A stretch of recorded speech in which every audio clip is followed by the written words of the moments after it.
guys, in this video I've got Jim here.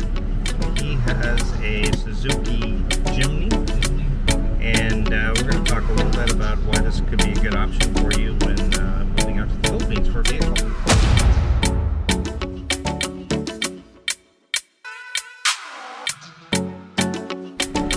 Alright, so Jim, you paid, we'll start with the price as we start here, but it was 670,000 pesos, and I know you probably put in, I think you put about another 90K in it on top of that. Upgraded suspension, tires, and you put in front and rear cameras, things like that. Now, what made you go with this particular vehicle? I think you said you looked for a multi-cab originally, right? I was actually looking for a Toyota Hilux or a Toyota Fortuner. Okay. And those are difficult to find used that are in good condition where you can trust the owners. We took a couple of test drives. One we were actually buying. Okay. And it broke down on the way to the Land Transportation Office where we were going to sign over the paperwork and hand them the money. So the dealer on this vehicle where I got it from basically guaranteed it. Okay. So I knew I wasn't going to have any snakes jump up and bite me. And everything that I found that needed to be repaired, they took care of, and I was able to fix it or pick it up 2 days later.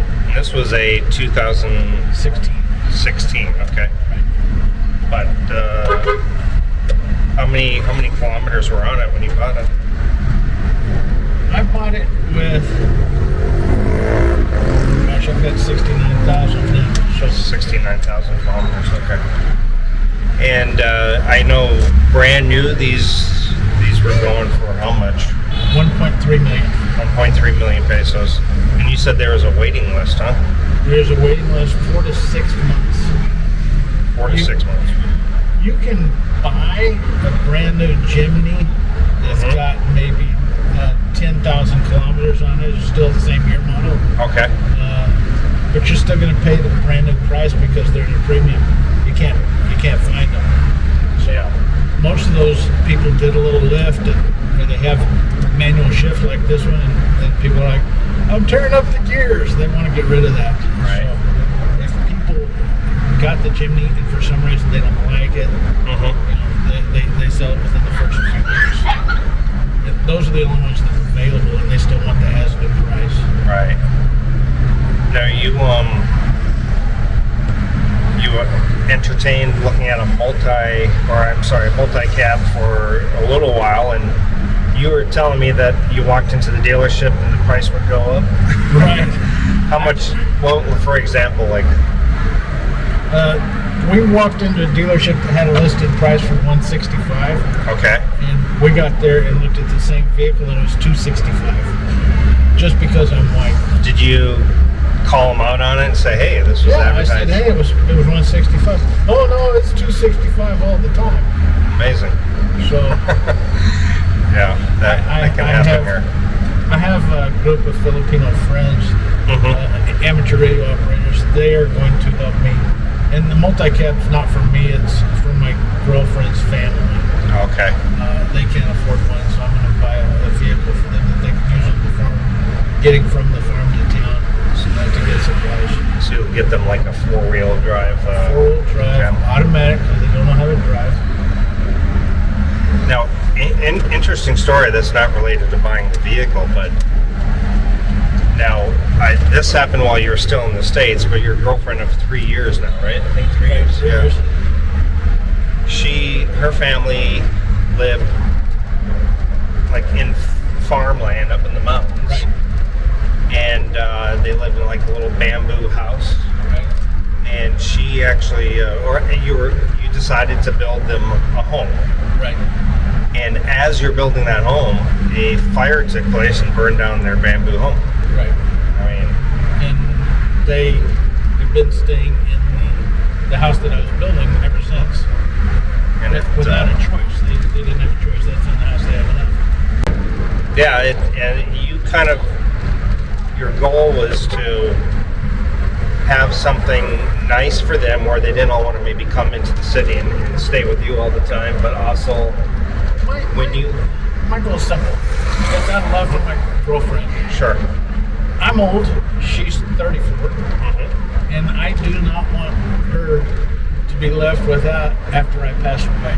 Sure. So I wanted to build a fairly luxury built home for her to live in for the rest of her life after my demise. So I built the house that their family is going to live in and take good care of up until the time that I die. Then she can go back to the farm live with her family in the house that she owns. Okay. And it's a very nice house. Large, 2,800 square foot. Wow. So that's a big house. 2,800 square feet? 2,800 square foot. How many family members does she have in her living at the house? She has her mother and father and her sister. 3 people. And so they went from a bamboo house to very nice large house. they went from here to all the way up here, basically. Yeah. Right.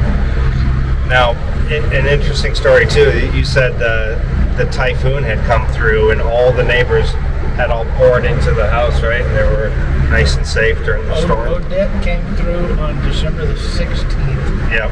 The house had the walls up. We just finished putting up the trusses and doing the roof. There were no windows, no doors yet. Luckily, the wind was coming from the one wall, the direction of the one wall that has no window outlets or door outlets. And all of the neighbors are relatives, cousins, aunts, uncles, and friends, living in, not all bamboo, but some of them.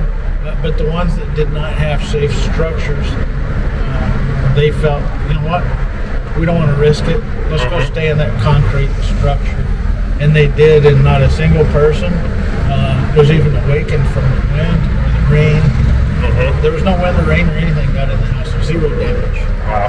So it's an extremely well built house. And they had 150-something mile an hour winds. Wow. And all of the bamboo shacks up in the neighborhood, if I recall correctly, is that right? All of the houses were destroyed. Wow. Interestingly, you're building a house for your girlfriend and her family, and at the same time, you're actually employing family members, her family members, because they're the ones building it, and doing a great job. Her family members and cousins and neighbors had been working construction down below off the mountain. Yeah. And now they are able to be home with their families instead of working below. They work for us, and so they're feeling quite lucky to have a nice, good-paying job and be able to visit their families. I call them the Fantastic Four. And by the way, this is where we bought this vehicle, Tim's Auto Yard. Tim's Auto Yard.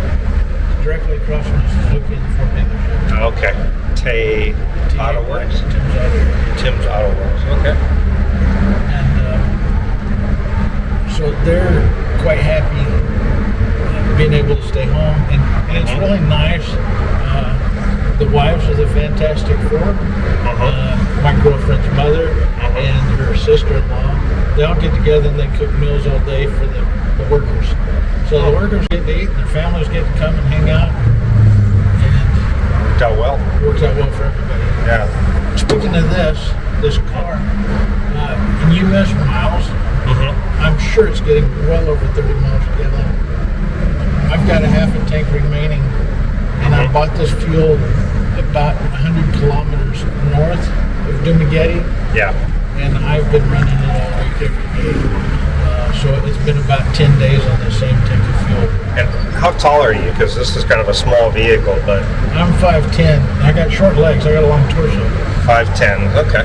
So it fits you comfortably at 5'10". I don't know, if you're over 6 foot, it might be a little small. It would be. Height-wise, so... same with the multi-cabs. I think they kind of have the same type of thing, but... Yeah, it's a smaller vehicle, so it will sit 2 more people in the back, but probably not Westerners. Filipinos. Filipinos. Yeah. The next thing for you, will you at some point ever build a house for yourself? I will. You will? Okay. Yes. Have you decided on an area or no? No. I've only been on Cebu Island and here. Okay. I still plan to go to Suzuki or Bohol. I want to go up to Baguio. There's a lot of places I want to see. Sure. And for me to invest in what I would call a wise investment decision, I really need to see what my options are. Okay. Because I'm not going to build just a regular house. Sure. I'm going to build a really nice house. All right. Well, by the way, we're on a bumpy road, and this thing takes bumps very nicely. It really just feels like a normal car to me, honestly. It doesn't really feel like a mini type vehicle. And these smaller vehicles are really handy because the parking and the size of the roads here are a problem sometimes, right? Yeah. This thing makes a U-turn in the regular street. Yeah. It'll make a U-turn without doing the 4-point thing. Right. 3-point.